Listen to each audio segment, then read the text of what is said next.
बिटिसिनि गाहाय खुंगिरि हाग्रामा महिलारिया दिनै क'क्राझार जिल्लानि सिङाव गासै मोनथाम जायगायाव जौगाथाय मावगिरिफोरनि अन्थाइ खाम्फा गायसनो।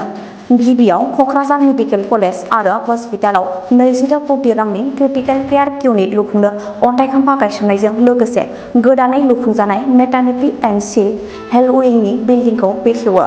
नैथि हाबाफारि बायदियै हरिनापुरियाव क'क्राझार मुलुगसोलोंसालिनि 8 कौटि 92,92,582 कौटि रांनि एडमिनिस्ट्रेटिभ बिल्डिंनि अन्थाइ खाम्फा बेखेवनायनि उनाव जोबथायाव लावआव हारिमु बिथिंनि 10 कौटि रांनि डिजिटेल स्टुडिय'निबो अन्थाइ खाम्फा बेखेवो।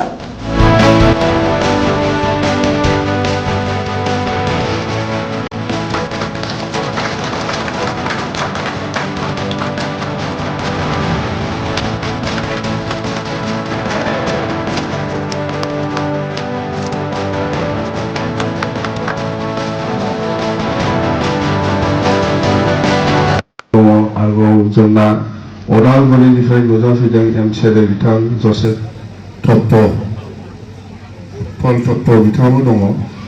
आरोबाव गासै क'क्राझार इउनिभारसिटिनि गासै टिचिं स्टाफ नोंथांमोन आरो स्टुडेन्ट नोंथांमोन, गिबियावनो आङो दिनै नोंथांमोनजों बे दसे समबाबो बे खुन्थिया गायसननाय हाबाफारियाव नुजानो मोननानै गोसोखौ जोबोद गोजोननाय मोनदों।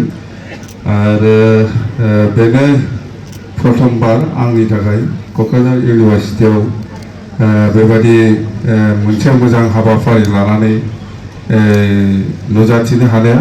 जेराव बयखौबो बरायबाय गोसो गोरबोजों, आरो फिउचाराव जाहाथे जोङो जेखिनि हाबाफारि जाया मानो ज'यै मावलांनो हायो, बेखौनो आं आसा खालामनानै नोंथांमोननिसिम आंनि सिबिनायखौ बावहरबाय। তো যাই হোক, আজি খুব ভাল দিন বুলি আমি ক'ব পাৰোঁ কক্ৰাঝাৰবাসী ৰাইজৰ কাৰণে বা গোটেই বিটিচি অঞ্চলৰ ৰাইজৰ কাৰণে, যে আমি নতুনকৈ কক্ৰাঝাৰ ইউনিভাৰ্চিটিৰ আণ্ডাৰত যিটো নতুন এডমিনিষ্ট্ৰেটিভ বিল্ডিং যিটো ফাউণ্ডেশ্যন কৰিবলগীয়া যিটো কাৰ্যসূচী, ইতিমধ্যে আমি সকলোৱে একেলগে লগ লাগি আমি এই কাৰ্যসূচীটো অলৰেডি আমি কৰিলোঁ। তো মোৰ এটাই আশা বা অনুৰোধ যে আমি সকলোৱে মিলিজুলি আমি কাম কৰি যাম। আমাৰ কৰিব লগা বহুত আছে, এডুকেশ্যনে হওক বা যিকোনো ছেক্টৰত। আমাৰ আজি বিটিচি গভৰ্ণমেণ্ট হৈ পেলাই বা বিটিচি যিহেতু আমাৰ চোৱা চিতাৰ দায়িত্ব আমি যিহেতু পাইছোঁ, সেইকাৰণে আমি এডুকেশ্যন ছেক্টৰত হওক বা এগ্ৰিকালচাৰ বা যিকোনো ছেক্টৰত বা কমিউনিকেশ্যন আমি যিমান পাৰে চৰকাৰ হৈ ৰাইজৰ কাৰণে কাম কৰিব আমি ৰেডি আছোঁ, আমি কাম কৰি যাম। সকলো ৰাইজৰ, সকলো শ্ৰেণীৰ, সকলো জাতি জনগোষ্ঠীৰ সহযোগিতা আমাক লাগিব। তো जिहेतु गभर्नमेंट हिसाबै दायित्व আছে। बिथाङा सिगाङाव जोंनि बर' साहित्य सभानिनो भाइस प्रेसिडेन्ट बा सेक्रेटारि बेबायदि दायित्व लानानै खामानि मावबोबाय थानाय बर' साहित्यनि फारसे गोबां अबदान दं, बिथाङाबो नुजाफैदों। आरोबाव जोंना बिपिएफ हिसाबैथ' दङ गोबां कर्मिफोर। आरोबाव जोंना बे ओनसोलनि मानगोनां गावबुराफोर दङ। आरोबाव बे ओनसोलनिनो जोंना दिनैनि दिनाव बिटिसि बे हाखौ रायलायनानै होनाय गासैबो बे हारिमु आफादनि दैदेनगिरिफोर दङ बा बे ओनसोलनि गासैबो रायजो राजाफोर दङ। गिबियावनो आङो बिटिसि सरकारनि जानानै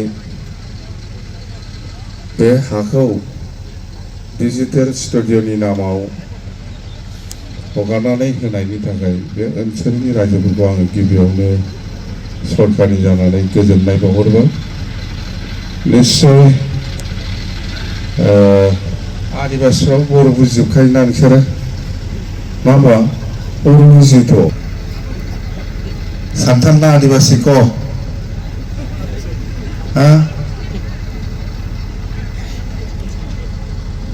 आदिबासी ना सानथाल?